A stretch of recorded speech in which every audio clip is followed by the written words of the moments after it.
안 보이지?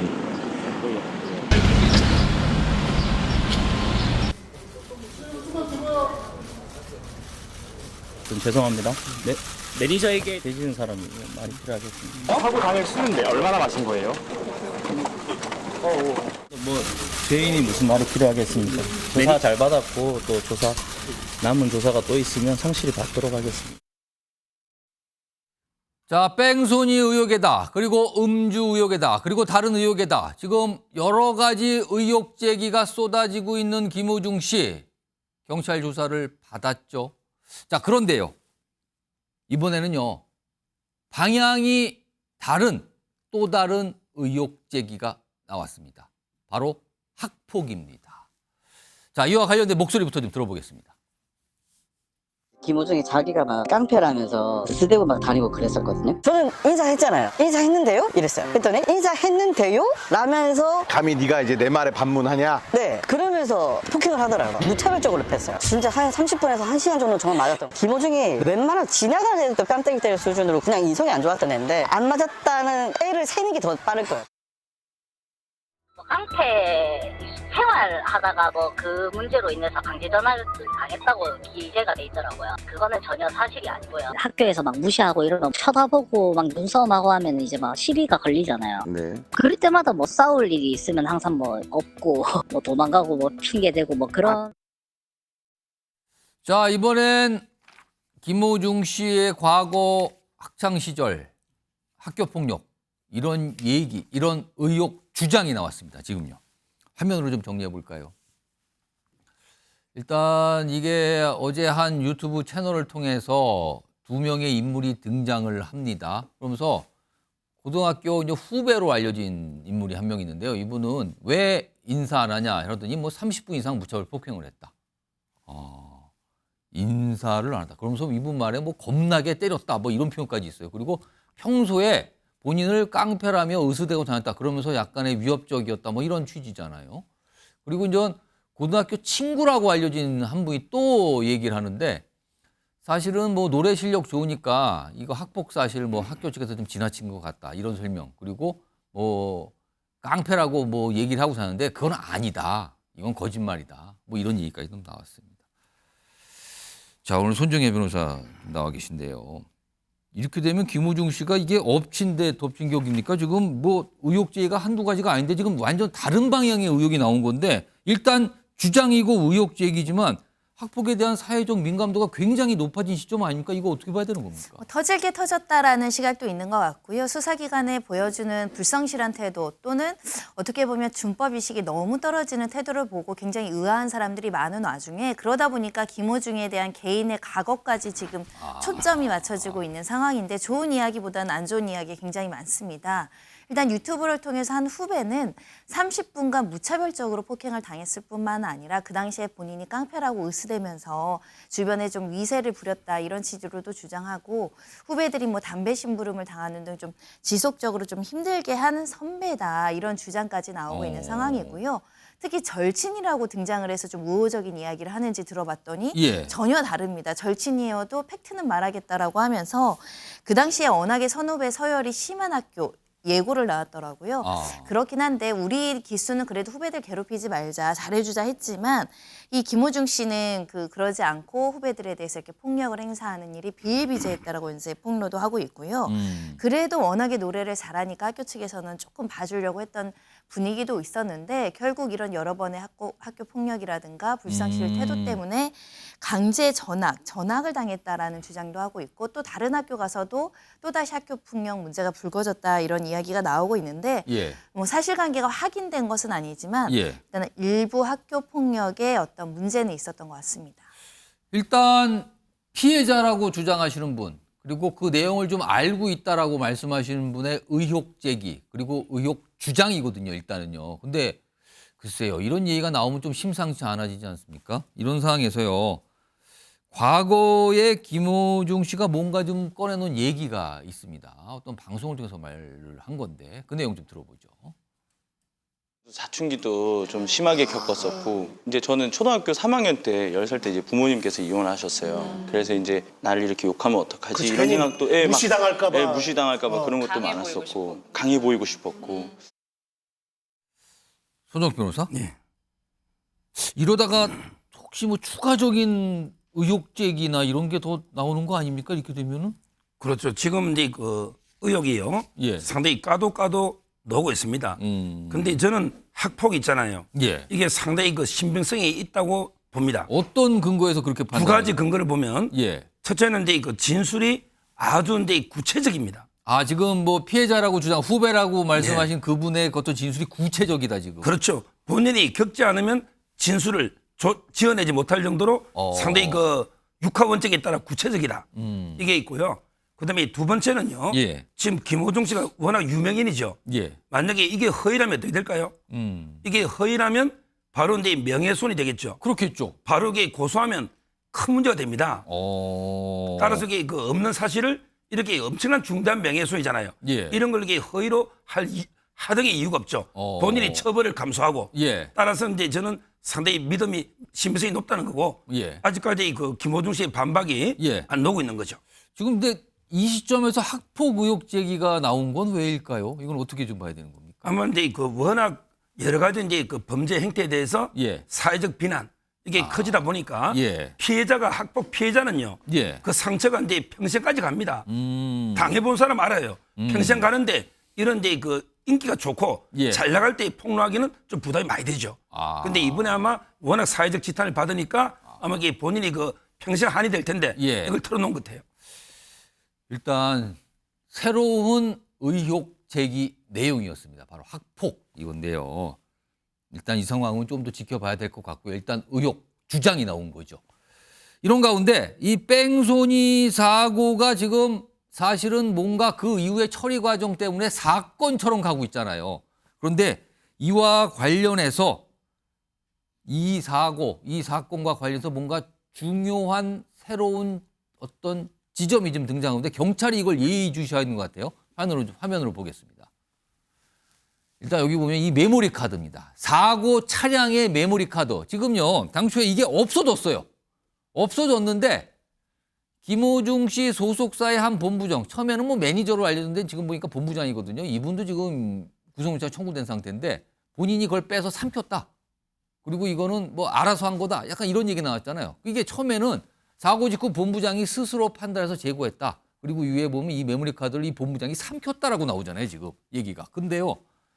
경찰 쪽이 지금 강하게 의심을 하고 있는 거는 이 메모리 카드를 김호중 씨가 직접 제거한 것으로 지금 의심하고 있습니다. 경찰 쪽에서는요. 손정희 변호사. 이거 사실이라면 어떻게 되는 거예요, 이게?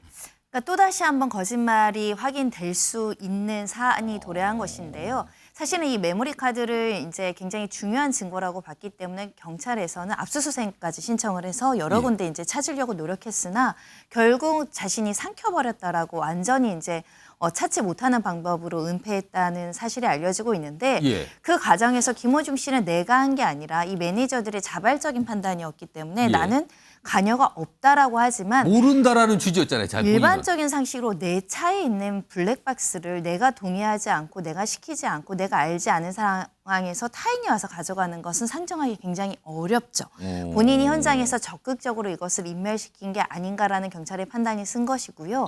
이렇게 이 증거인멸 교사죄가 성립이 되면 단순히 내가 좀 당황해서 이것을 회피하려는 것보다 적극적으로 방어권을 남용해서 나의 증거를 없애려는 혐의는 또 다른 범죄가 성립할 수 있을 뿐만 아니라 이 지금 검찰에서는 사법방해행위라고 규정해서 굉장히 엄단하는 가중 요소로 볼 가능성이 있고 특히 증거인멸을 한다라는 것은 앞으로 있을 구속영장 실질심사에 구속사유를 굉장히 높여주는 증거가 될 수 있거든요. 지금 구속영장이 청구됐을 때 이 혐의도 지금 경찰에서 제출을 한 건가요? 일단 증거인멸 교사와 관련해서는 지금 범죄 사실에선 빠져 있지만 범인 도피는 들어가 있습니다. 하지만 증거인멸의 정황이 다분히 있다라고 한다면 이 피의자가 도망갈 염려, 증거인멸 가능성이 있다라는 판단이 나올 수 있습니다. 지금 많은 분들이 이 메모리 카드 관련해서 이 본부장이라는 분이 삼켰다라는 부분에 많은 분들이 깜짝 놀라세요. 삼켰다라는 건 이게 무슨 의도입니까, 이거는? 우리가 범죄 영화 보면 정말 핵심 증거, 그것도 강력 범죄 관련해가지고 정말 드라마틱하게 하려고 삼켰다라고 하잖아요.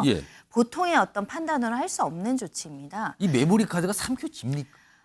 저는 사실 그 진술도 믿기 어렵습니다. 어딘가에 모처에 숨겨놓거나 파기해놓고 내가 삼켜서 추가적인 압수수색을 받더라도 못 찾는다라는 걸 설명하기 위해서 이렇게 진술한 건 아닐까. 왜냐면 본인의 건강이 해쳐지면서까지 그거를 그렇죠.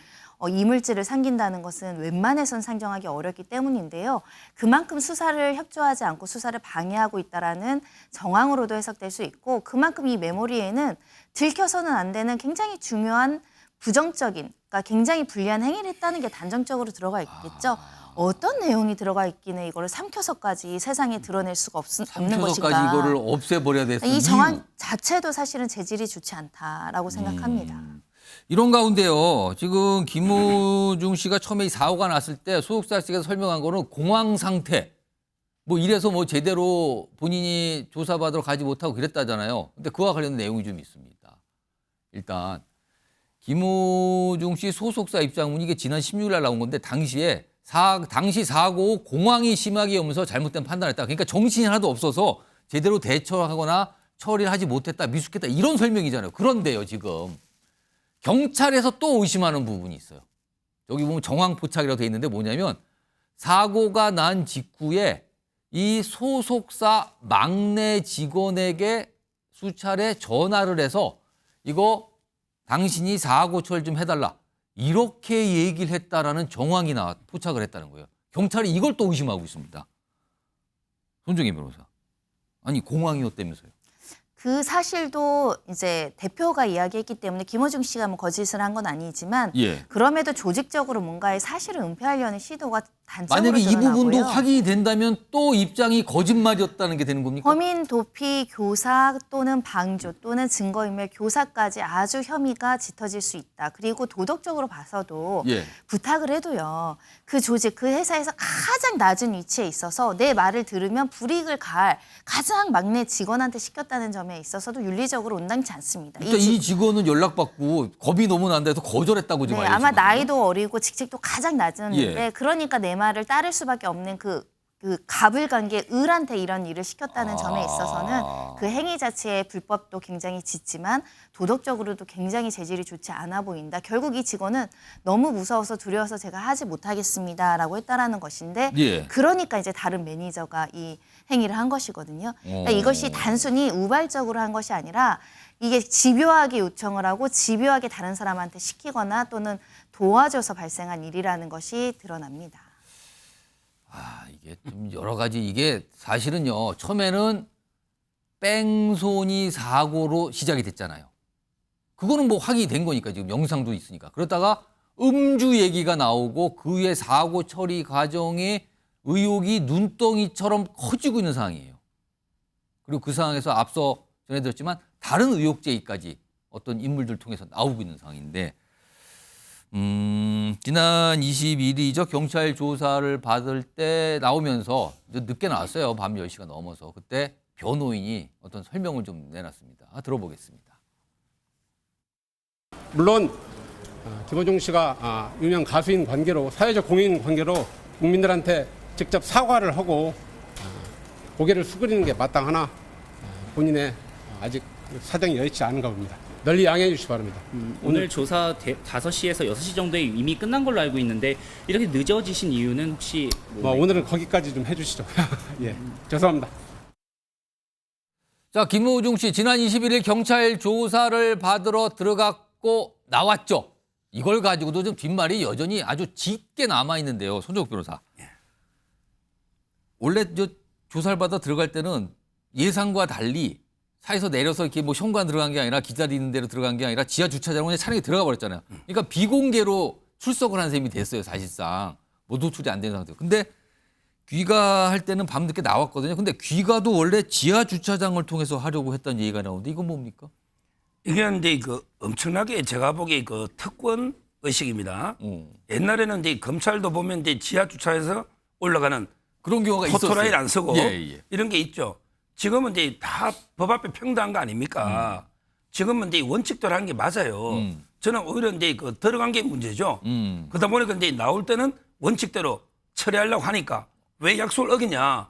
비공개로 하기로 해놓고 이래서 6시간 동안. 그러면 처음에 김호중 씨하고 경찰 측 얘기한 거는 들어갈 때도 지하로 나올 때 지하로 했는데 사실 이게 경찰 쪽에서 여론의 약간 비판을 많이 받았잖아요. 이게 그렇죠. 뭐냐고. 그러니까 경찰이 중간에 좀 안 되겠다. 이거는 그냥 귀가할 때는 좀 이 기자들이 있는 앞으로 지나가게 해야 된다. 이렇게 판단한 건가요? 그렇죠. 저는요. 예. 경찰이 잘못했다고 봅니다. 일반 이제 김호중 이름 지우고 예. 일반인하고 똑같이 소환하고 귀가하면 되는 거죠. 물론 이제 억지로 포트라인 세울 필요는 없어도 예. 그 문으로 이렇게 자연스럽게 들어오고 나가는 걸 이걸 이렇게 보호해줄 이유가 뭐가 있습니까? 아, 자연스럽게 이 1층 형말선 지나가고 나가게 되면 자연스럽게 취재가 되는 거니까 그것까지 감안할 건 아니다. 취재한 그렇죠. 것까지. 저는 경찰이 이제 그 먼저 잘못이 있고요. 예. 그다음에 두 번째는 이제 김호중 씨도 이걸 가지고 이게 6시간도 안 나가고 안 나갔다 이거. 계속 버티고 있는데 이게 얼마나 이게 경찰 인력이나 이게 낭비입니까? 예. 김호중 씨가 안 가면 그럼 이게 밤늦게까지 경찰도 못 가잖아요. 그렇게 돼 있죠. 이게 무슨 일입니까? 이런 게 아직도 전혀 반성하는 빛이 없어요. 김호중 씨 범죄를 전 국민이 다 아는데 그러면 이 사진이 안 찍히면 뭐 예. 무죄가 됩니까? 말도 안 되는 게 저는 특권과 잘못된 게 아직 반성이 전혀 없는 이런 이제 오만방자한 행태를 보이고 있다 봅니다. 손정혜 변호사. 조사가 끝났는데 귀가를 거부하는 사례를 들어보셨습니까? 처음 듣죠. 왜냐하면 수사를 협조하고 경찰관들에게 우호적으로 하고 머리를 숙여도 지금 부족함이 없을 텐데 오히려 경찰하고 대치하면서 수십 명을 지금 보니 직원 20명이 경찰서에서 퇴근 못하고 초과 근무했다는 거 아닙니까? 아, 김호중 씨가 가지 않으니까. 네, 그 핵심 피의자 두고 경찰서를 비울 수는 없잖아요. 그렇죠. 그럼 이 사람들을 초과 근무하게 한다는 그 사정을 알면서도 나의 초상권이나 이런 것들을 보호하기 위해서 6시간을 대치한다는 것은 예. 결국 경찰과 거의 뭐 다투자, 싸우자 이런 메시지 아니고서는 이렇게 하기에는 좀 쉽지 않다. 물론 공보규칙을 따르는 것도 맞고 처음에 비공개 소환을 한다는 약정을 경찰이 어찌됐든 좀 흐지부지한 부분에 대해서는 항의 차원에서 이야기는 할 수 있지만 예. 그래도 한 30분, 1시간 정도 대치하다가 가는 것이 통상적이지 어떻게 6시간이나 이렇게 대치했을까. 왜냐면 밖에서 기자들도 집 못 가고 카메라 기자님들 다 대치하고 사실은 있잖아요. 예상보다 너무 늦어졌거든요. 지금. 네, 그래서 여러 명한테 너무 민폐 끼칠 수 있는 사안이어서 이게 법의 문제를 떠나서 이렇게까지 할 일인가. 결국은 대중들이 바라보고자 하는 것은 김호중 씨가 뒤늦게라도 과오를 뉘우치고 굉장히 송구한 마음으로 무리를 일으켜서 죄송하다. 이 메시지 하나 받으려고 저렇게 수십 명의 기자분들도 대기하고 있는 거잖아요. 그런 마음을 못 읽는다는 게 참 안타깝습니다. 요거 관련 손정욱 변호사. 아니 왜 이렇게까지 취재진 앞에 나서기를 거부하고 근데 결국엔 뭐 나서 짧게 얘기는 했습니다. 이렇게까지 안 하려고 했던 건 왜 그럴까요? 한마디로 이제 그 아직 반성을 안 하는 거죠. 아직 이게 뭐 사태 파악을 못 하는 것 같아요. 근데 나올 때 죄송하다고는 했잖아요. 그러면 이게 6시간 버티다가 그렇게 할 게 아니고 처음부터 이게 끝나면 나와서 국민 앞에 정말 죄송하다. 이렇게 그 반성하는 게 맞잖아요. 저는 전혀 이제 아직 본인이 뭐 잘못한 게 없다고 생각하는지 예. 상당히 그 전혀 반성하는 빛이 안 보입니다. 조금 선의로 생각하면 너무 지금 당혹스럽고 두렵고 혹시 그래서 그런 건 아닐까요?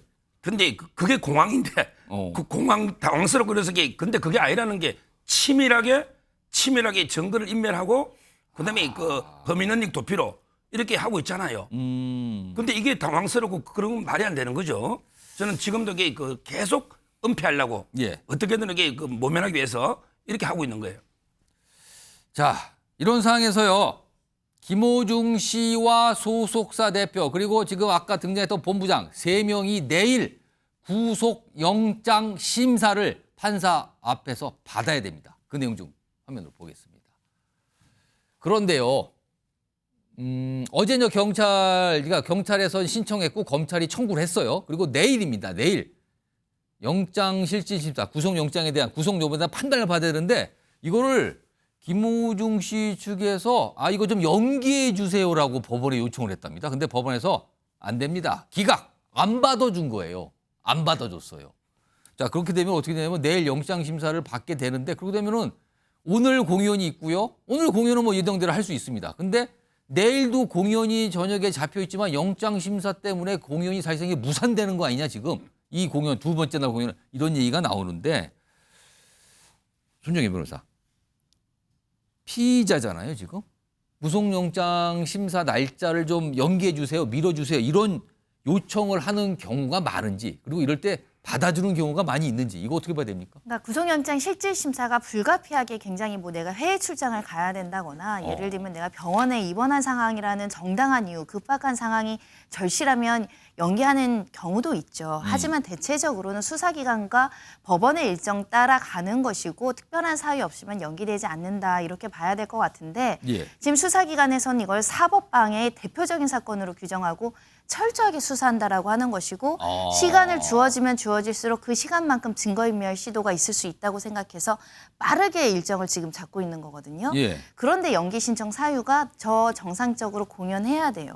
이게 사회에 미치는 악영향이 굉장히 지대하겠죠. 이렇게 음주 사고를 내고 사람을 다치게 하고 도망가서 증거인멸을 하더라도 공연을 하는 유명한 가수는 이렇게 일정을 다 봐주면서까지 그 영장 실질 심사까지 연기를 해주는구나. 이거는 음주운전에 대한 경각심이 높아지는 이 사회 추세에 전혀 맞지 않는다.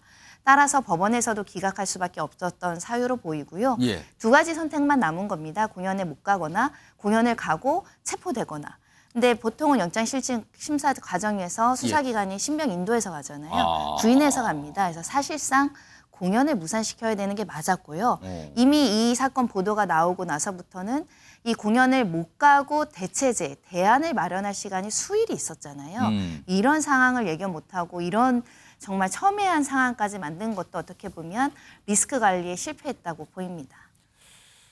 소정 변호사, 내일 영장 실질 심사 상황을 조금 지금 그려보겠습니다. 지금 시간상으로는 낮 12시로 지금 알려져 있거든요. 김호중 씨의 경우에는.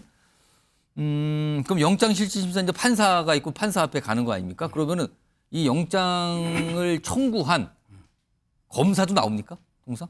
경찰이 올 겁니다. 아마. 경찰이 이건 옵니까? 이제 경찰이 했으니까. 신청은 경찰이 했고 청구는 검사가 했는데 예, 지금 형식은 이제 검사가 하는 거지만 예. 실질적으로 이 수사를 하고 있는 주체는 경찰이기 때문에 경찰이니까? 아마 이제 경찰관들이 올 거로 보이고요. 그럼 경찰이 준비한 그런 준비한 내용들에서 이 구속의 당위성에 대해서 설명이 이제 이루어지게 되는 겁니까 거기서? 아마 경찰들은 설명은 안 해요. 판사가 이제 직권으로 아마 묻고 그리고 이제 그 변호사가 예. 마지막에 아마 변론을 좀 하겠죠. 그러면 내일 김호중 씨는 아까 좀 손정희 변호사 잠깐 말씀하셨는데 이렇게 영장 심사를 받게 되면 통상 구인된 상태에서 받는 겁니까? 어떻게 되는 겁니까? 그렇죠. 구인이 있어야죠.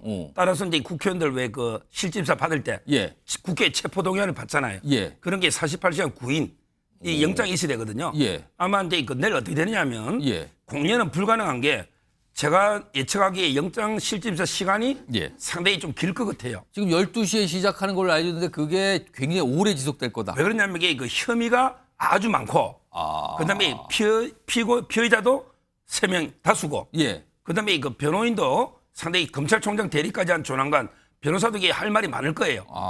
따라서 이제 그 치열하게 시간이, 굉장히 치열하게 시간이 상당히 걸릴 거고 그다음에 판사가 또 기록을 검토를 해야 되잖아요. 그 시간까지 하면요. 잘하면 이게 저녁 늦게 놀 수도 있거든요. 예. 근데 아마 그때까지는 유치장에서 기다릴 거예요. 유치장에 검찰은 서울구치소에 가죠. 예. 근데 그 경찰은 다 경찰서 유치장이 있잖아요. 그러면 유치장에 임시로 수감된 상태에서 기다리고 있어야 되는 겁니까? 그렇죠. 아마 이제 경찰서 유치장에서 결과를 이렇게 기다리는데. 그러면 만약에 예.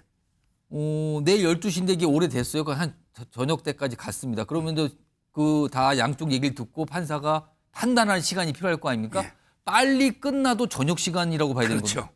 그래서 이제 이거 오늘이 마지막 공연이 아닙니까? 내일 공연은 어렵다. 저는 물리적으로 이게 불가능하다 봅니다. 만약에 구속 결정이 나오면 바로 이제 구속되는 거잖아요. 그 자리에서. 근데 만약에 구속 영장이 기각이 되면 풀려나잖아요. 예. 그러면은. 근데 빨리 결정이 나도 뭐 팩스로 보내줄 거예요. 만약에 석방되면 일단 그래도 이게 저는 심리하고 그다음에 기록 검토하고 예. 그다음에 그 후에 또 절차가 아무리 팩스로 보내도 예. 시간이 꽤 걸리더라고요. 따라서 이제 뭐 아무리 빨라도 이게 저녁 밤중엔 돼야 될 겁니다. 그렇다면 따라서 저는 공연은 불가능하다 봐요. 물리적 시간상으로는 내일 두 번째 날 공연 자체는 굉장히 어렵지 않을까 이런 얘기인데 손정혜 변호사. 근데 지금 김호중 씨는 지금 12시로 알려져 있고요. 다른 같이 구속영장이 청구된 분들은 시간이 각각 다르게 돼 있거든요. 이거는 원래 그렇게 하는 겁니까? 여러 명일 때는 아니면 이거는 약간 검찰이나 경찰 쪽에서 약간 어떤 판단을 한 겁니까? 일단은 그 공범으로 묶여 있는 것도 있지만 별개의 혐의점이 있기 때문에 따로따로 진행할 가능성이 있는 사건이다라고 해서 지금 영장 실질 심사는 30분, 45분 각각 이제 나온 상황이지만 주된 범죄 혐의는 김호중 씨한테 있기 때문에 김호중 씨 심리가 가장 길 것으로 예상이 되고. 그 가장 늦게 하는 건가요? 네, 그래서? 왜냐하면 혐의가 가장 많습니다. 그리고 이제 나머지 뭐 본부장이나 대표는 혐의가 하나 정도 있으니까요. 그 인물들은 먼저 하고. 네, 짧을 가능성이 있고 일단 3명이 지금 불구속 상태이기 때문에 충분히 각자의 변론의 요지들은 서로 알고 있는 상황에서 들어갈 수 있는 상황입니다.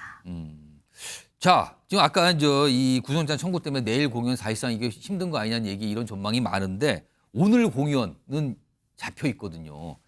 이거는 글쎄요. 이건 손정혜 변호사께 조금 이건 약간 상상을 해봐야 되는데 지금 이런 상황들이 다 벌어졌잖아요. 그리고 또 다른 학폭 관련 뭐 의혹제기까지 주장하는 분까지 등장을 한 상황에서 오늘 공연에서 과연 관객들에게 뭐라고 얘기를 할까요? 그러니까 대중들이 지금 김호중 씨 입으로 진정 어린 정말 반성하는 메시지를 받았다고 저는 해석하지 않습니다. 뭐 내가 죄인입니다. 무슨 말을 하겠습니까? 라고는 했지만 그래도 본인 스스로 음주운전이 이렇게 사회적으로 굉장히 심각한 범죄임에도 불구하고 사고 처리하지 않은 구체적인 사실에 대한 진정 어린 사과와 이런 상황에서도 사회적 무리를 일으키고 공연하게 됐고 여기까지 오신 분들에 대한 정말 마음이 무겁게 오신 분들 분명히 있을 거거든요. 그런 상황에 대한 굉장히 유감 표시를 해야 되는 거 아닌가 그런 생각해보고요. 나아가서는 사실은 그 6시간 대치하는 날 본인이 대중들한테 사과를 할 수 있는 굉장히 좋은 기회였거든요. 근데 본인이 사실 주머니에 손 하나 넣고 탁탁 어깨 만지면서 지나간 태도, 본인이 그런 여론의 어떤 부정적인 것을 보고 좀 공연장에서라도 다시 한번 좀 진솔한 태도를 보이는 게 어떨까 생각합니다. 정정 하나 하면요.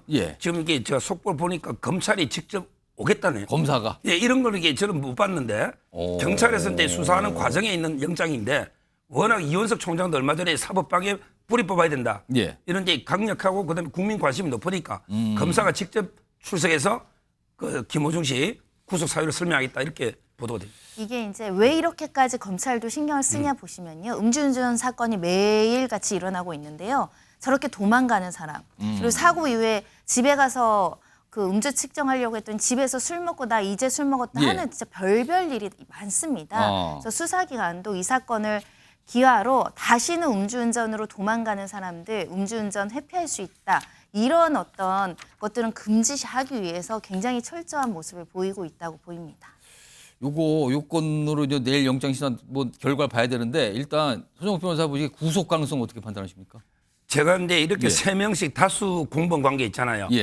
경험에 의하면요. 100% 발부되는 경우도 없고 그다음에 100% 기각되는 경우도 못 봤어요. 제 예측으로는 1명 정도 발부되지 않을까. 그럼 이게 누가 주범인지 말 안 해도 알 거 아닙니까? 1명 정도 발부되고 나머지는 이게 일단 불구속 수사하지 않을까. 저는 그렇게 예측합니다. 자, 일단 내일 상황 기다려봐야 되는데 그런데요, 지금 이게 이제 김호중 씨도 논란이 커지니까 이제 과거에 있었던 일이 계속 나오는 거예요. 지금 보면 이게 무슨 돈 관계 얘기가 나오는데 화면 좀 보겠습니다.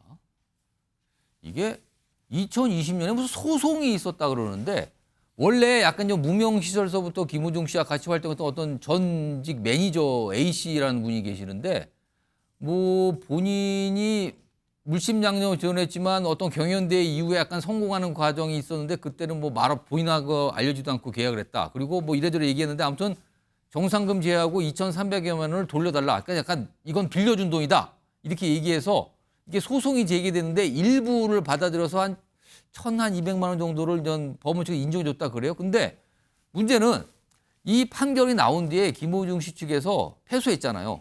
판결문 열람 제한을 신청했다고 그래요. 근데 법원이 거부했다 그러는데 이거는 뭡니까? 이런 경우가 있는 겁니까? 판결문 보여주지 말라는 건데. 일단은 판결문 제한, 열람 제한 신청 사유로는 민사사건 같은 경우는 기업 같은 경우는 영업비밀의 문제가 있다. 그리고 변론이 공개가 금지된 사건에서 뭐 국가안전보장이나 이런 걸 해칠 우려가 있다.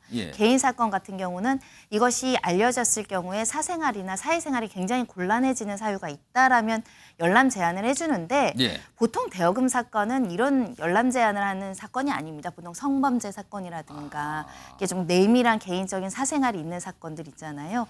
그런 것들은 제한해 주지만 이렇게 매니저와 뭐 가수가 동관계 하다가 분쟁 있는 것까지는 열람 제한을 잘 받아주진 않는데 아마 그 판결문 내용을 저희가 보지는 않았지만 김호중 씨가 조금 매니저를 좀 서운하게 했거나 인간적으로 좀 여러 가지 분쟁이 있는 것을 대중들에게 알리고 싶지 않아서 제한 신청하지 않았을까 추측해 봅니다. 그러나 뭐 법원이 받아주진 않았어요. 그 내용에 대해서.